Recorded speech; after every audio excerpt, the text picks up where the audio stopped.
That's how I imagine never clear taste. Welcome, everyone. Had it once, never again. To Romance plus Fantasy equals Romantacy, Decoding It All. I am your host, Rachel Renner.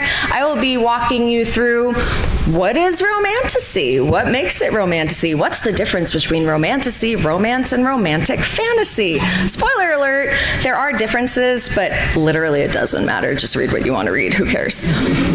I would love to start to introduce my beautiful co-host. We can start down at the bottom. Please introduce yourselves. Tell us quickly what you write and, I don't know, weirdest food you've ever eaten. I was going to go with the weirdest place you've ever had relations, but we'll go with weirdest food you've ever eaten. Okay, I am Ellie Rain. I'm an award-winning Gothic fantasy writer. My books are at the Decoding Chronicles. We're going weirdest food? We can go back to if you want to think about it. Weirdest food, wasabi seaweed snacks. Oh, okay. It's the only way I can eat seaweed without gagging. I hate seaweed, but I love wasabi. Okay, thank you. My name is S.K. Prince, and I write fantasy, romance, of course. Why would I be here if I didn't? Paranormal romance and all of that. I've been in the publishing industry for 15 years, so. And you're still sane. What? You're still sane. I'm so proud of you. I don't know if. I don't think that's actually true. Sane-ish. The weirdest food I've ever eaten, I don't know. I've recently tried foie gras, which is probably the weirdest thing I've recently eaten. Yeah. Hi, I'm Laura Lee. I'm kind of a baby author. I've only been writing. This is her first panel. Can we all give her a big round of applause? Welcome. Thank you. You'll be old and jaded like us. I know. Just give it a few years. So I write primarily high fantasy, and then I write romantasy, obviously, because we're at the middle. And then I write contemporary romance as well. And I'm actually at the vendor booth, vendor hall, 1320. If you ever want to just come say hi. That's 1320. Go say hi to Alora. You'll get bonus points. Oh, and the weirdest food I've ever eaten is probably haggis. Like intestines. Yeah. Did you like it? I did. Okay. It was delicious. I've heard mixed reviews on that. I feel like it's like spicy sometimes. Interesting. Yeah, I guess depending on what the sheep ate last, huh? I know, right? I'm Bruce Centaur. I write romantic fantasy for guys, and I'm also your token male for this panel. Finally. You're welcome. Weirdest food that I've eaten. Bull testicles. Yeah.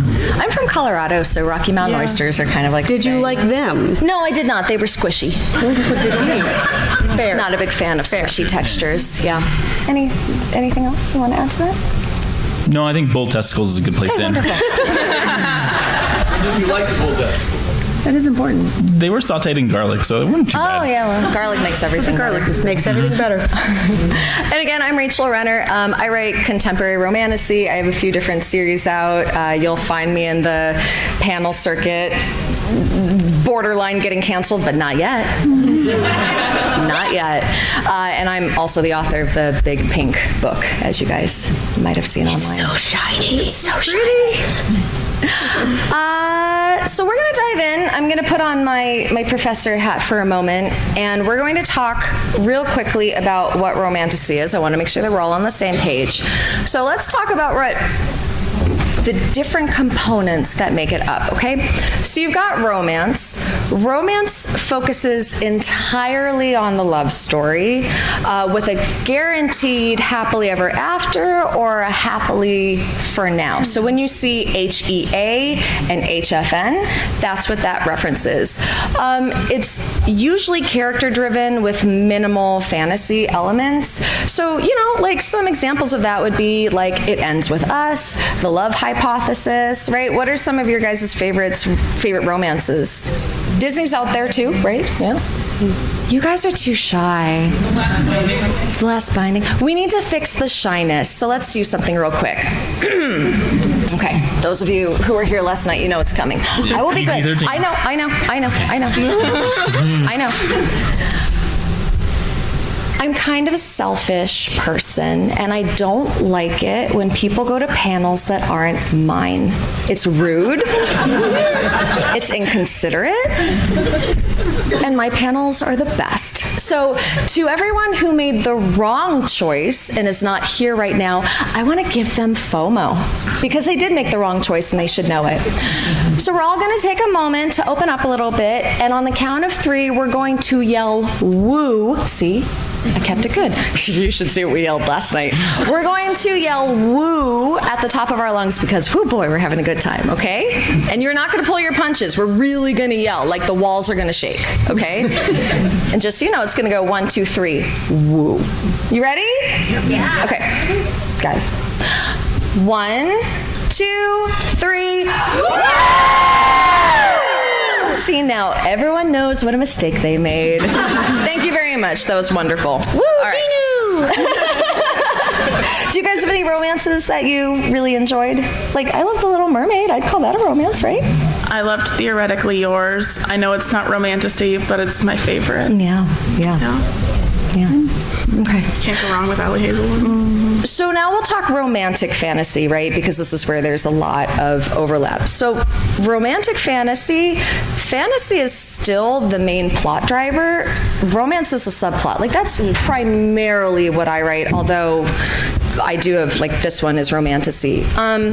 World building and the external stakes take priority. So they're saving the world and also having relations while doing it. You know what I mean? They're learning their magic and also maybe having relations or falling in love on the side. See, I'm so good at this PG-13 stuff. Aren't you proud of me? I'm so proud of myself.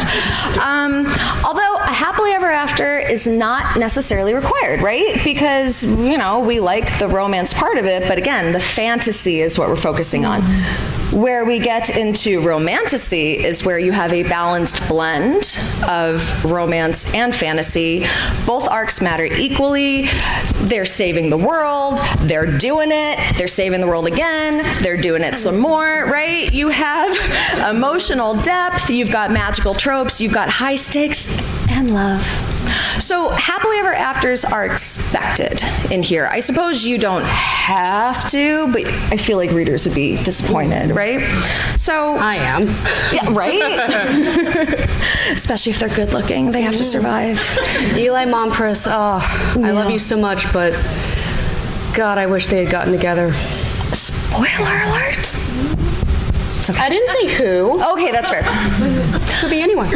So my first question has to do with a balance of elements. So romantasy, as we talked about, it's a marriage of 2 big genres, romance and fantasy. How do you balance world building and magic with the intimacy and emotional beats of romance without one overshadowing the other? And we don't have to answer in line. You guys can just answer as it comes to you. I was just going to say you make the romance epic. Because part of, I think, the big change that's come with Romantacy is that the romance now is going to last 3 to 4 books instead of I feel like we had pretty locked into the single book romances there for a while. Yeah. And so we've made the romance arc epic. And we've dragged it out not dragged it out. Hopefully not. we made it 3 books long. Yeah. Anything else to add? So, for me, it's creating a world that fosters that love, right? It's the world building that allows that love to be epic, like you said. So you have to have that basis of that power scaling, or however you want to call it, to where they can truly ascend together. Also, I love a good bit of yearning. So You're right. We love a separation. Oh, yeah. From power. Do you guys outline the romance arcs separately from the fantasy arcs? Yes. Talk to me about that. Well, for me, I find that it's easier to balance the two if you make it a little bit more in the scope of realism. because, it's not ever black and white with relationships. Love is not usually black and white. It is very much a give or take relationship of meeting somebody in the middle, or it's never going to be always good or always bad or brooding and mysterious and heartbreaking. It's not always going to be one or the other. It's got to have all of it. So for me, for each book, I like to have relationship goals or relationship conflicts to have in each novel if it's going to be a continuous series. So for each novel, the continuous series, I prefer that. Like when I'm reading other books, I hate it when I'm reading a series and I get so invested in characters, and then the very next book, those two characters that went through all this relationship development, they fought the big bad boss, they went through all of this struggle, this conflict together, and they overcame it, and then the very next novel, we skipped ahead a couple of months and, we're not together anymore because reasons. On to the next, so-and-so Joe. The reasons are the author didn't know how to keep that romance spark alive. I hate it. It makes me not want to read that the book. author knows how to write single book romances. That's exactly right. Yeah, And it then they makes me just have not to want to read on the series. pull 'em apart. I think this is the moment I'm going to get canceled, so I'm ready for it. Sorry, I'm almost ready for it. I don't like Outlander. I don't like Outlander, and I'll tell you why. And I'm not coming after the author. Like, it's a well-written, clearly very well done series. It drives me nuts how often those two are separated. Oh my God. Again and again. It's like every damn season, like she's in this time and he's in that time. And it's like, just get together and boink already. Like, there was far less boinking. It's funny you say that. I Then I had the thought there same would be. feeling about The Immortal Prince. The first book, I didn't read the second one. I still need to.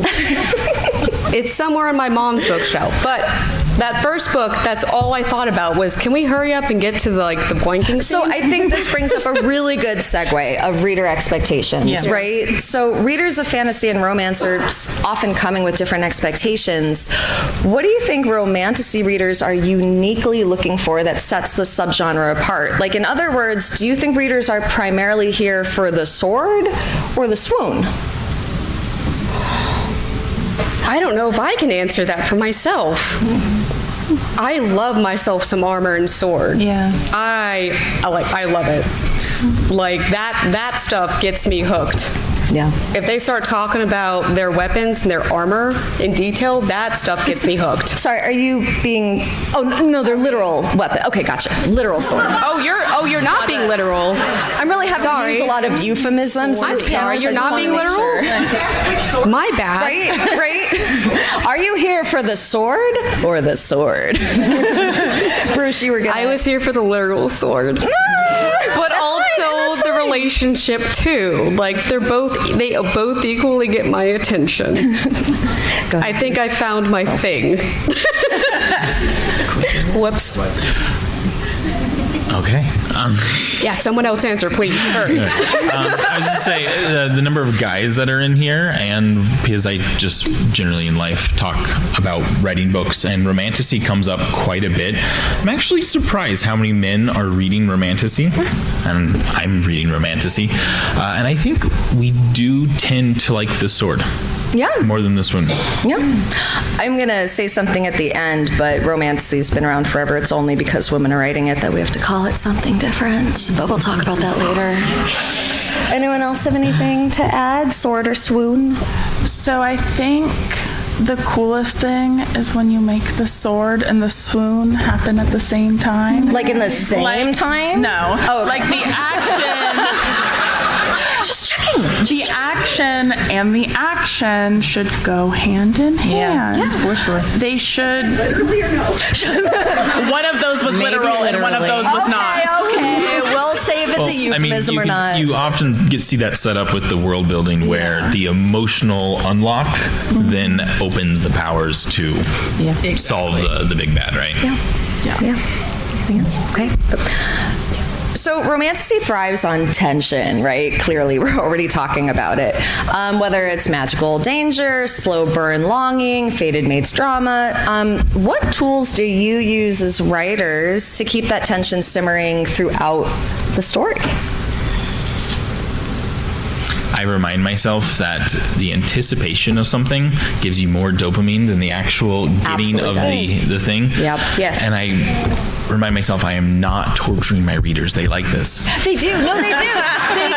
Like, readers love suffering. Yes. They do, right? Like Gilded Blood has an incubus for the male main character, and like you would think that they would go straight to it, but no, we all suffer with them. And then when they finally do it, when there's a suffer fest, right? You're like, yes. Yes, the idea is that less is more.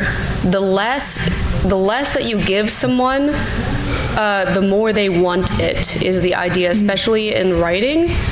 So the less somebody says the words "I love you," but if you can tell that they're saying it in their action but not saying it with their words, the more the readers want them to say it. So the more you hold back on showing that and telling them that, using that phrase or the action that I'm not going to use because children,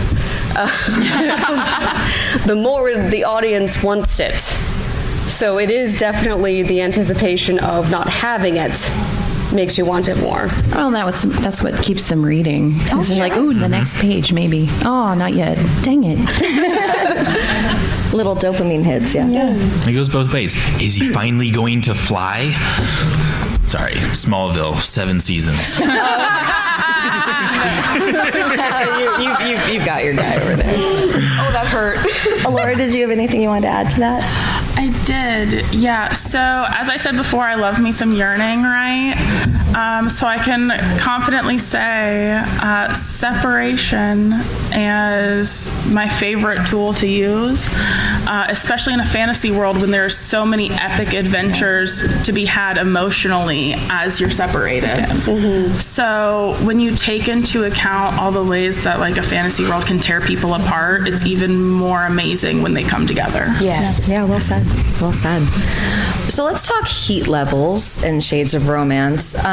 Some romantasy is sweet, some gets very, very spicy. How do you personally decide where your story will fall on the scale, and how important is that sexual intimacy to the genre? We are still keeping PG-13, but we all got here somehow, am I right? So I think, there's YA romantasy, right? I think Throne of Glass versus like adult, like Fourth Wing, right? So like, how do you guys decide where you're gonna go? And also, as maybe as a secondary question to that, can we still get away with fade to black and romantasy, or are people here for like the smut? Can I say smut and have it be PG-13? I'm getting the nod. I don't know. Okay. That is a good question. I don't know. He said yes. He said yes. It's official. Okay, cool. I think that depends on the platform you search for. TikTok, if you say romance fantasy, all they want is smut. Yeah. From what I have learned Everywhere. they just want spicy. From the very first page. which makes me sad because I don't have spicy. I do fade to black. But we should talk about that. It's still valid. I mean, not like it's not that I don't have characters who have spicy moments. It's just that they do fade to black. So it's more suggested than anything, and they wake up them the next morning. Because it's just because I write YA, I can't have any of that. I can't have that in there. Well, but that's different too, because like if people are looking for YA, they're probably not looking for the same level of smut. So I mean, there is that. Yeah, but I'm also a demisexual. I have found out. Apparently, that is. I guess that's half an asexual. I guess. I'm still confused about it myself, but I have to be very, very, very, very, very emotionally deeply connected with a person to be anywhere near attracted to them in that way. Otherwise, nothing. I get absolutely no feelings like that for anybody. I will love somebody as a person or a family member or a chosen family member like that, but I will not get those feelings at all unless it's somebody like my husband, who I have those extremely deep bond and trust connections I'm with. sure that's really helpful for writing your characters in your books to really be able to focus on that bond. Yes, Yeah. but I get the feeling it's a bit limiting for me, because when I'm trying to write characters that are not that way, I can only write about it second-handedly, you know? So like, I feel like it's a bit limiting, but I can only write what I know, you know, and I can try and reach out as much as I can and ask around with friends and, you know, interview as much as I can. So that's what I try to do, but that's what I can do with my characters. So Fade to Black is the best I got. If you don't mind if I build off of that, 'cause I Please. also write Fade to Black. So I actually don't write YA. I would say the gore and the other things that are in my fantasy portions are totally adult-centric, including the level of emotion.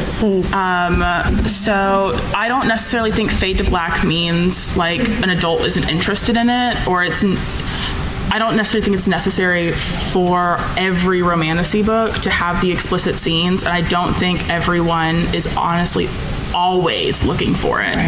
Because you have to remember fantasy and romance are equal in this case. Yeah. And so as long as you're doing the emotion, as long as you're getting to the point where you're seeing them grow closer, you're seeing them become impacted unequivocally by each other, it is sufficient. I don't like the word sufficient. That sounds weird. But you get what I'm saying, right? You still have to have the emotional arc of romance Yes. in order to Yeah, pull off exactly. a romantasy. Yes. Like whether or not there's Yeah. sex scenes or not. I mean, look at Brandon Sanderson. He has the exact same thing. In all of his books, he has that emotional arc with his characters too. And his books are all categorized as epic fantasy, but he has that good balance of romance in his books as well. That's so weird. His characters are teenagers, but he's epic adult fantasy while women have I teenagers know, and that's we're why young I'm adults. very It's so odd. confused by some of it. So Yeah, odd. that's part of what I was I can't imagine mentioning. why that is. It's part of what I was mentioning earlier to you. Anyway, let's talk about tropes. I love Sanderson as That was not shade at Clearly Sanderson, tell. by the way. It was shade at the entire world. Just making that Clearly clear. tell I love Sanderson. Yeah. No shade at him. Shade at every human on the planet. So tropes are a commonly water? That's used your water. idea. This is my water. I'll tell you guys about the time I spilled a bunch of water on Jim Butcher, but that's another time. Tropes are a commonly used idea, situation, or character type in storytelling. It can be a recognizable pattern or a theme. A trope can sometimes become a cliche, right? Like damsel in distress or the chosen one when they're used without originality or nuance. So I'm curious to know, tropes are necessary. Like they're the building blocks of stories, right? And there are people who go to the same tropes again and again and again. So they're very important. So I'm curious to know, what are some of your, and don't make me do the woo again. I want to hear from you. What are some of your favorite tropes in fantasy? And you guys too. We can all just, Boy, we went straight to that, didn't we? Kidnappings. We got a kidnapping. Okay. Enemies to lovers. What was over here? One bad in the end. Ooh. One. Yeah. Fake dating. Great one. That's a good one. Like best Oh, yeah, like best friends to lovers. Yeah, that my one's favorite sweet. one is childhood friends to lovers. Yeah. Yeah. It's my Oh, that's favorite really one. sweet. That's a very Hallmark thing, yeah. I know, I'm so cliche, but I don't care. I No, love it's it. fine. But that's why we know what we love and we're drawn back to it. Sorry, Laura, go ahead. No, yeah, I was just gonna say mine is childhood friends to enemies to lovers. Maybe childhood rivals? No, I'm friends. What are some tropes that you guys use in your series that like you find yourself going back to? That one. Yeah. Second chance. Second chance is great, yeah. I'm big fated mates. Fated mates, Yeah, yeah. fated mates for sure. I also, and rejected. Yeah. I also so. like doing the princess and the knight and her knight. Yeah. Oh yeah. I love it so much. I like rivals to I'm too. actually Yeah. again, like, don't at me, but I'm actually not a big fan of enemies to lovers. I really like my relationships to be like healthy, and I think like a true enemies to lovers, it's like, oh my god, I don't know how they're Well, gonna yeah, come back. But like my background is psychology and neuroscience. I think a lot of people It's mistake. Yeah, I think a lot of It's people fine. mistake the enemies, the rivals, as enemies. So I think when people say enemies to lovers, I think a lot of people actually mean rivals to lovers, but don't actually. But then you have those know the freaky difference? people out there who are Oh, I like, know. no, I want someone I know. who's like literally Yeah. trying to stab them in the temple. Yeah, I see you. Yes, I see you. yes, but Yeah. like I know see- my friends, they mean rivals to lovers when they describe it Oh, to for me, sure. but they don't know that it's rivals. Yeah, you're talking skulls and chains on the cover. I cut off your hand. Now let's see if it still works. Oh my god! I can't believe I just said that. Wow. I'm sorry. I also like one bed. I've got one tent Oh, yes. in my Gilded Blood series. That one's so much fun. One sleeping bag, actually. Force proximity is always Yeah. fun. Did you say horse proximity? That's named Everclear. Get your head out of the gutter. My head's not in the gutter. Apparently, it's in the barnyard. Forced. Gotcha. We're speaking the same language now. And are you covering his ears? Any others that you guys love? I love that you're raising your hand. You're so polite, please. Well, when you talking to the about the tropes, I actually. Hey, no, wait. Questions are at the end. He was giving us a trope. Wait, are they? You would ask them for tropes. He's Yeah. giving us a trope. Oh, you just had lead up to it? I'll allow it. Most of the series that I read for romance is soul bonds or Soulmates? soulmates. Yeah. What do y'all's take on? See, it was a question. I knew it. This is my fault. Started with This a is trope. my fault. I had 2 jobs. I did neither of them. One, I want you all to know I will open this up for questions at the end. My clock is still in Colorado time, so I don't know. I'll just guess when it's near the end. 4:27. Great. When did we start again? 4 o'clock. Wonderful. You all are so on it. So I will open it up for questions at the end. Also, I'm going to bribe you guys because Shadow Alley Press, again, I was supposed to say this earlier, sorry. They have given me 2 books to give you guys for free. Yeah, one of them is that one, the Isekai check. Bog standard isekai. I'm sorry. Bog standard I've been isekai. really busy. I haven't been able to read a lot lately. Anyway, I've got 2 free books for you guys. So whoever isekai means asks, otherworld. excuse me. I'm sorry. I'm just kidding. You guys talk amongst yourselves. I just wanted to say, whoever asks the best questions at the end when we open it up, and that's totally subjective, and I get to play God and decide, I will give you each one of 2 books. They're not signed, but I could drop a picture in it. A picture in it. Whatever you want. And as an incentive, Bog Standard Isekai is amazing, and I've read it, and I love it. So you should definitely ask the best question. Someone asked what isekai is. It's you get portaled to another world. It's portal fantasy in another name. Yeah. Oh, awesome. Thank you so much. Japanese. Yeah. Yeah. Oh, Yeah. yeah.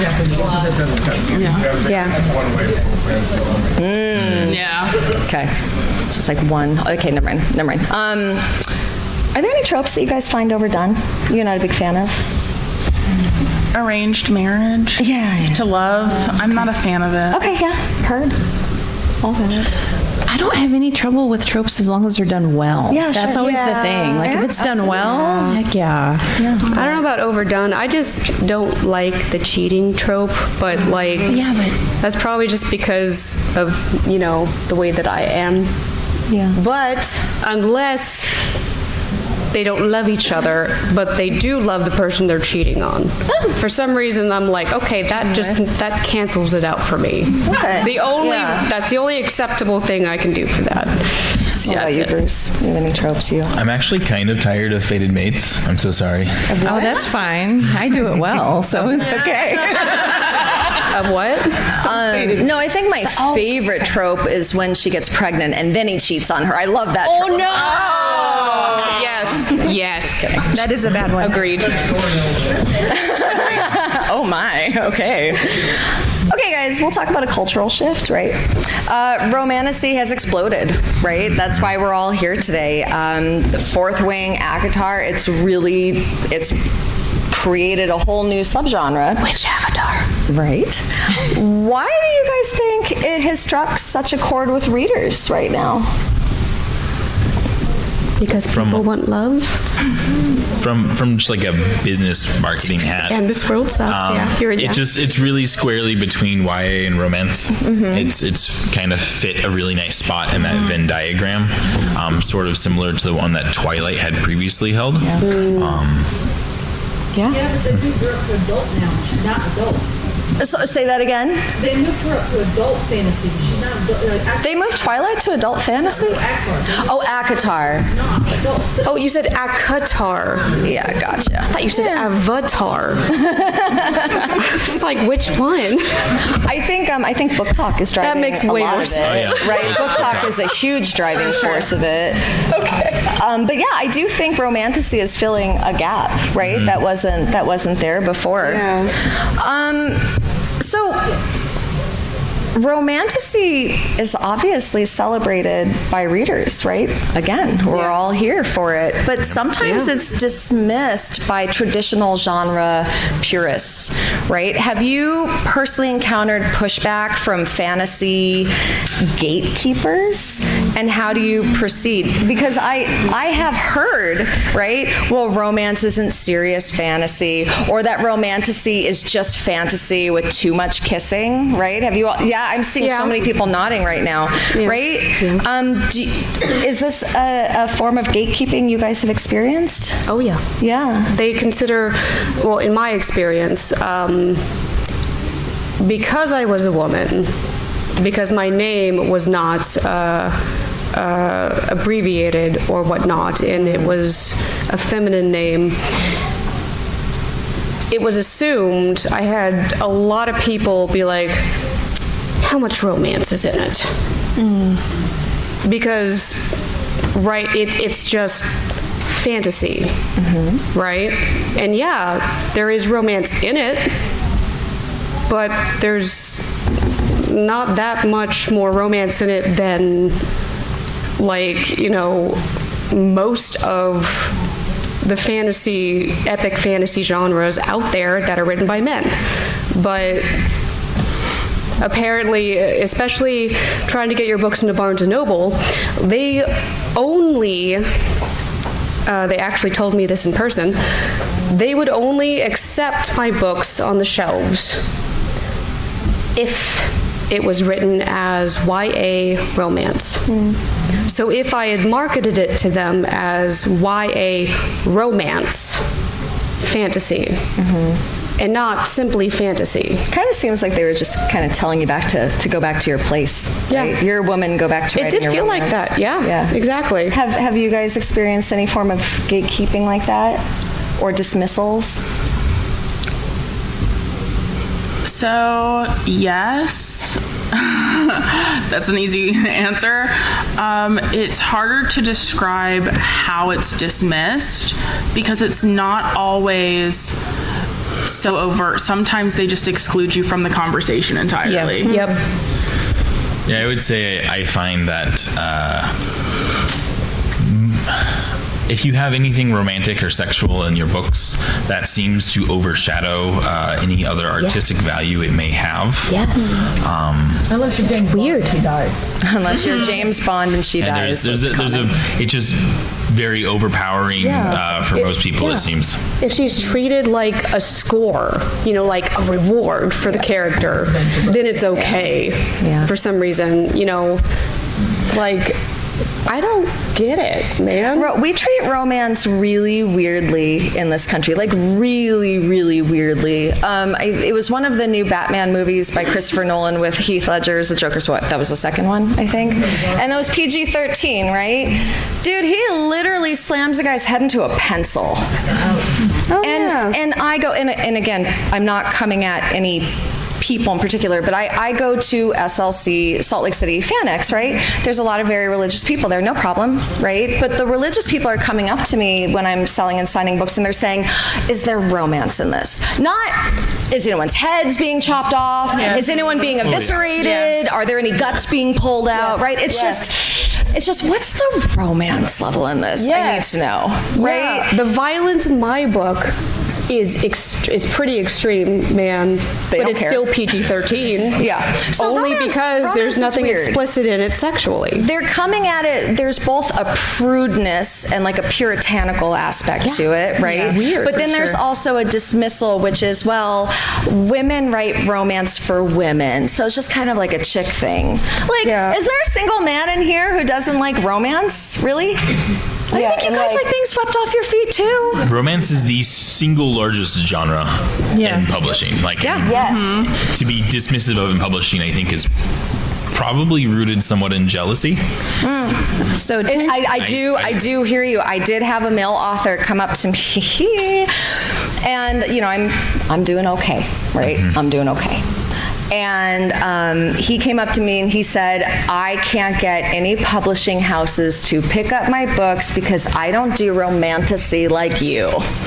And I was like, oh, that's why you weren't picked up. Okay. Okay. All right.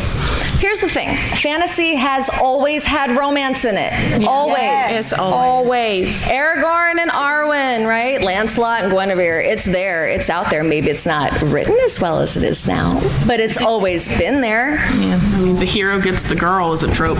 Always.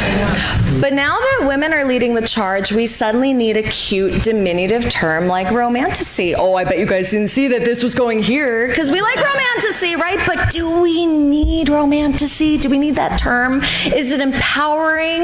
Is it limiting? Or both? What do you guys think? Do you think it's okay that now that women are writing fantasy with romance and our names are out there just as much as men's, that now we need kind of a cutesy term for it? Or do you think it's empowering to be able to say, like, this is what my readers are looking for and I can now put a label on it? We could go either way. Maybe it's both. I think that depends on the readers. I mean, at this point, it's just marketing. So it's whatever gets it in front of the reader's eyes. Gets it in front of the correct reader's eyes. Yes. Oh, yes. Like, because you can be in front of all kinds of readers' eyes. Very good correct modifier. one. Yes. The correct one. So I don't actually have a problem with romantasy in so much as it's going to lead me to the people who actually want to read what I'm writing. Do I have a problem? Like 10 years ago, I was working for a publisher, and I had a line, and they didn't want me to sit at the science fiction table, the sci-fi and fantasy table, because it had romance and screwing in it. So, like, this is 10 years ago. It's way different now. It's a lot more. I don't know if approved. Well, we're now paying the publishing house's bills, so that helps. No, you're building your own house and figuring out who's going to come sit at your table now. So, like, there is that. Yeah. So, anyway, I don't know. I derailed that. I do love that. No, I love, and if so long as we can use it to celebrate women's voices, to celebrate female characters, I think romantasy is beautiful. Let's just keep it that way, and let's check people who say, romantasy is just like fantasy for chicks, right? Well, I see a lot of men in this audience. Clearly not, right? Well, also, I think it's a lot correct me if I'm wrong. I think it's a lot harder to sell fantasy as a male author. At this point, it's a little bit harder, but that's true. Have you experienced any issues with that? Like, I'm a male romantasy author. You are our token males. I know. I kind of want to hear more about that perspective, because, like, I know we have it hard from the fantasy perspective, like epic fantasy and adventure fantasy, but, like, I want to hear from the other side. I would say the male audience is quite split whether or not they want any romance at all in their book. And so, it's quite split. Have you ever thought about getting a female pen name, or are you happy with Bruce? I do okay. I once upon a time did write paranormal romance under another name. Ooh. You don't have to tell them if you don't want to. Yeah, not gonna tell. Okay. Okay, cool. I think someone check me. Cool, we've got like 20 minutes. This is great. This is exactly like I planned it. I would love to hear some questions. Again, I will bribe you guys with books. I was also supposed to tell you guys this too, but I'm bad at it. We will come around with microphones because apparently that's the only way that we can get you on camera back there. So yeah, raise your hand. I'll call you in the order I see you. We will very quickly and expeditiously get you a microphone.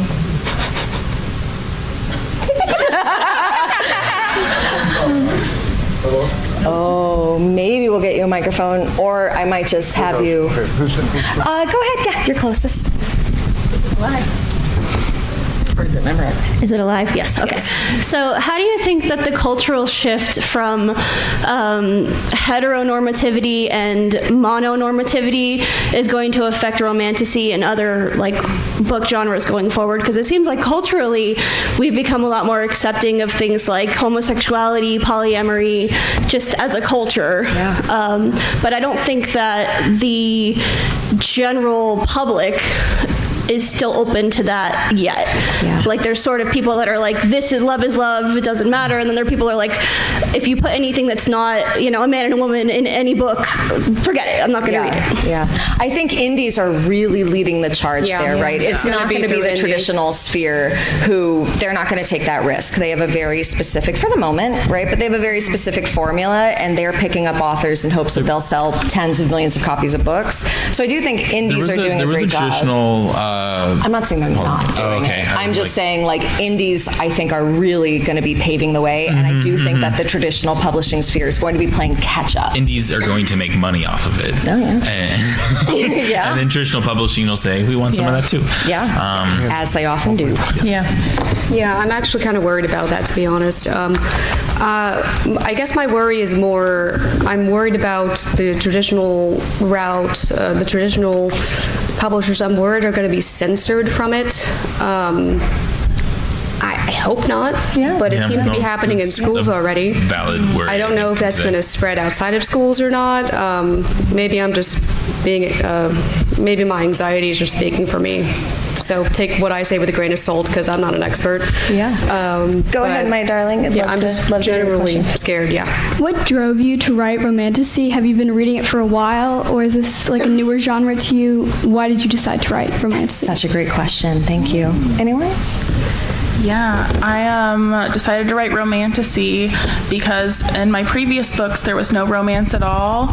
And it's not that it felt flat, but I felt like there was more under the surface I could discover about the characters I created, and giving them that fulfillment and that connection to another person filled me with joy.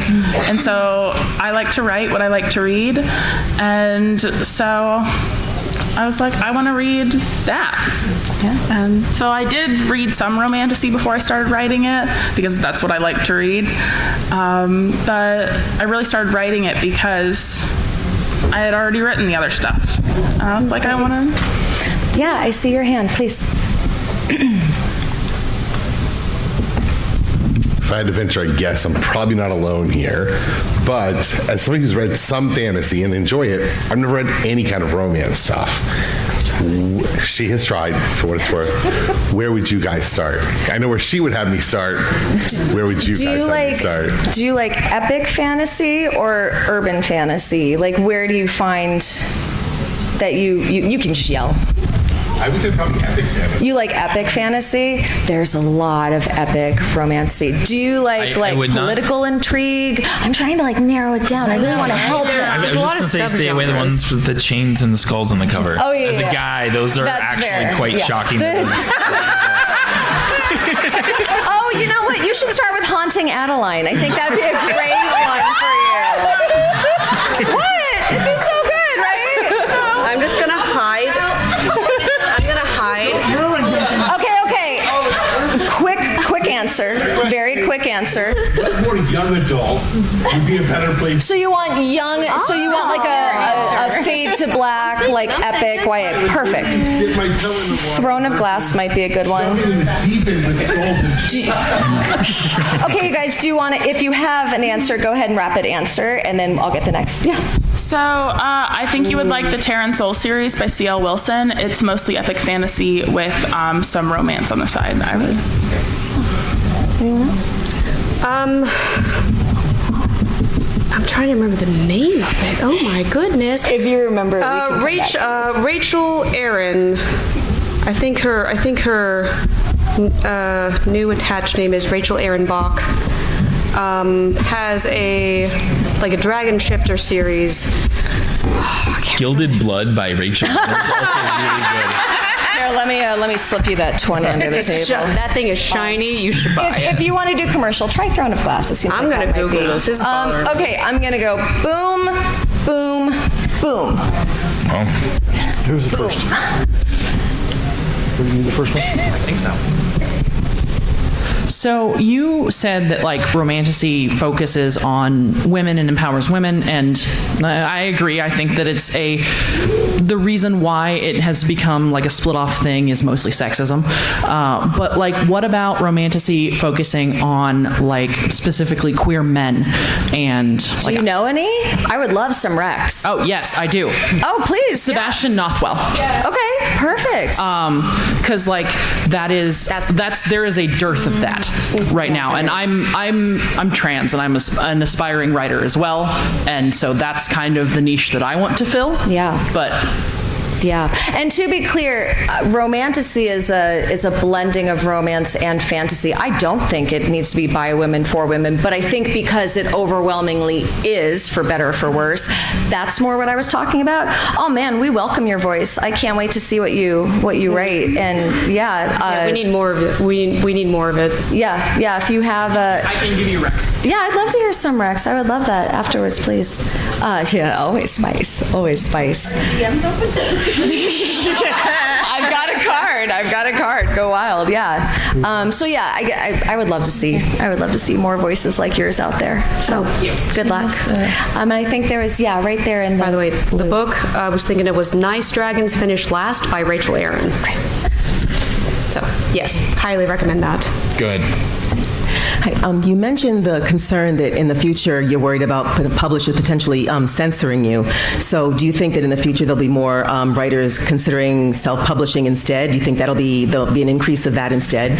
Yeah. So self-published authors actually make 25% more than traditional published authors Successful on average. ones, we should say. Well, on no, average. on average, there's some good studies out there from Ally and Science Fiction Writers of America. So indie authors actually make more than traditionally published. Traditional published authors are actually leaving and canceling their contracts and taking the indie route. That's not to say that there's anything wrong going trad. I mean, I have an agent, I'm hybrid. Yeah, it kind of depends on. Hybrid is now where the peak is. Yeah. If you get physical distribution and So you had started to say that we treat romance really weird in this country and it's kind of prudish. So my question is kind of related to that. I think probably because we have a lot of more female authors and maybe because male authors have seen it successful, we're seeing a lot more books where we have very strong female leads. They can be independent, they can be good warriors, they have great leadership capabilities, all of these amazing things. But then if they're also freed in their sexuality, they get dinged as being like promiscuous and that's somehow wrong. Is there, as an author, is there a balance you try to strike where you're trying to empower your female characters without offending a potentially large portion of our prudish country? Doesn't suck that we even have to ask that question. I've already offended the prudes, so I've... Yeah, right. Yeah, there's sex in there, so the difficulty with being worried about offending people when you're writing is that it doesn't matter. You will always offend somebody no matter what you do. So don't even worry about who you're going to offend and just do what you feel is right. Because whatever you do, someone is always going to be offended by anything. So just do what you feel is right so that you can wake up in the morning, look in the mirror, and be proud of you.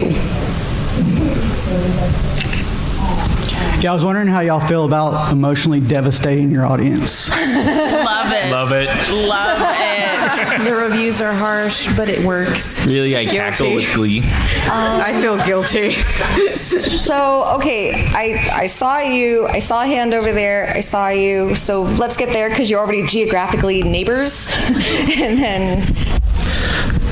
So I've never, like, kind of similar to this guy, I've never read romance before. I'm writing storyboards for a video game that I'm making. It's very bleak and dire, and I need some subplots in it to make it, because it gets desensitizing at a certain point, right? And I don't want the audience, the player, to be desensitized to the bad that's happening throughout the story. Is there any recommendations from, like, it's more science fiction-y, so like, but it would, like a science fiction romance or something along those lines? Contrast is absolutely key. We only think something's dark when there's something bright around it.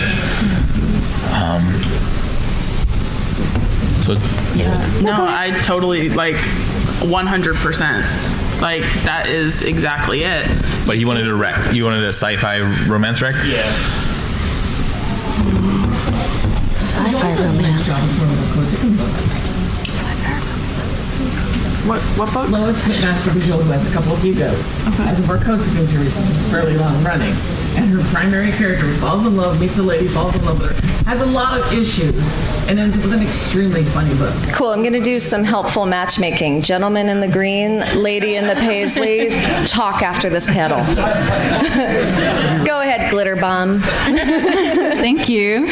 You're beautiful. Thanks. A lot of times speculative fiction combines fantasy and sci-fi together.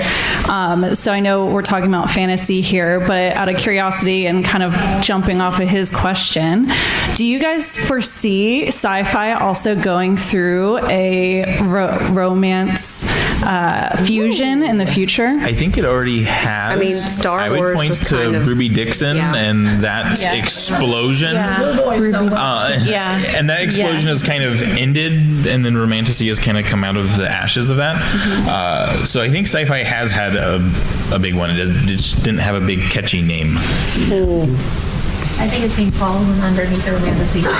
Yeah, it is. There's a lot of that. I also know a lot of sci-fi rom. What about that Divergent movie? That was kind of sci-fi. Oh yeah, Divergent was great for that. Yeah. When writing a series and you have multiple books to go through, and your audience is figuring out what your plot points are, and they're disliking them, or they're guessing what your ending is going to be, and they're trying to write their own thing as fan fiction, what struggles or triumphs have y'all had when they're not liking the direction you're going with romance or fantasy? Wait, so you're talking about catering people who write fan fiction for our books? Oh gosh.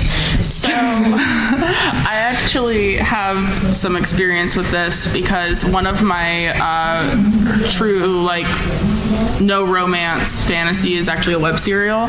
So I get a lot of speculation in my comment section, which is crazy because sometimes they have unhinged takes. So you just kind of have to ignore it. The comment section, what people are reviewing, it's for other readers. It's for the community. It's not necessarily for the author. So sometimes you just got to be like, hey, that's not my business. Like, Should I go ahead?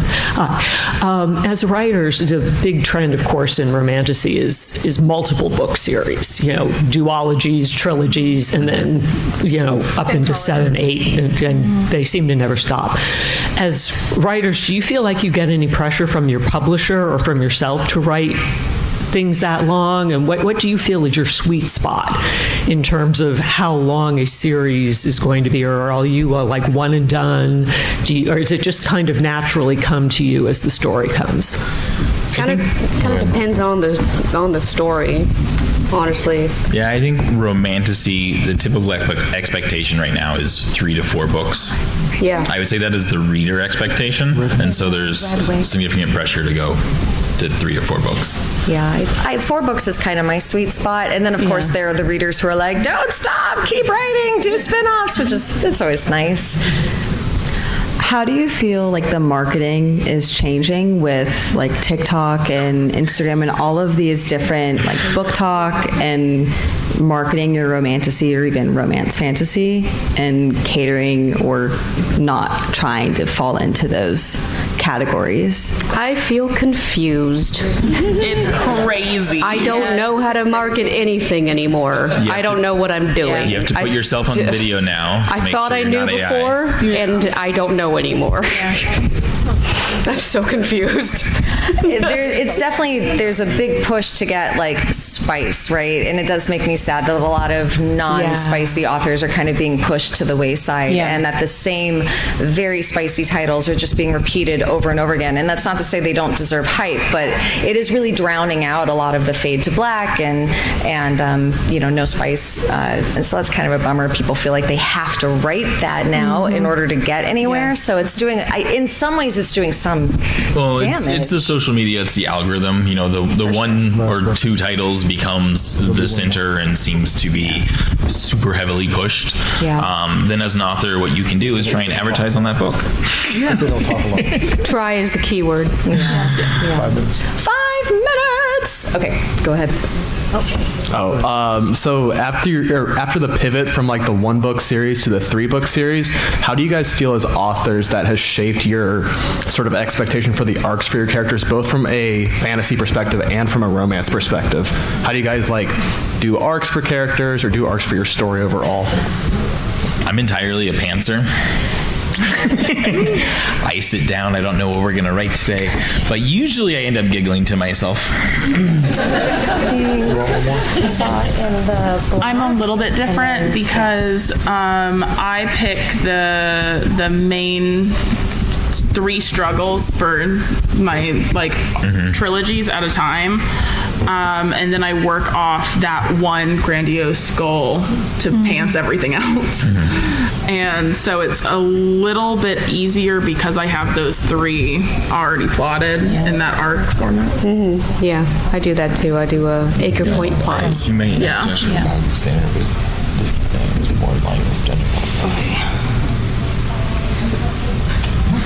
I was asking if this is YA. Is it YA?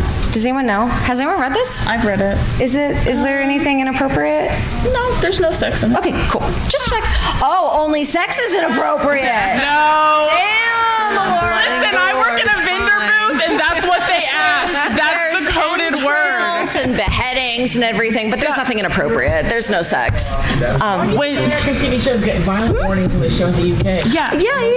Okay. Yeah, that's what they ask me at the vendor booth. They're like, "Is this appropriate? Does it have sex in it?" And I have to be like, "No." They're yes or no, and I'm like, "That's what they tell me." My darling. Yes, come here. You were so good, and I tried so hard, and I feel like together we did it. I really liked your question. And hi, come here. Your shirt is weird with Muppets. It seems like you'd be a good fit for this book.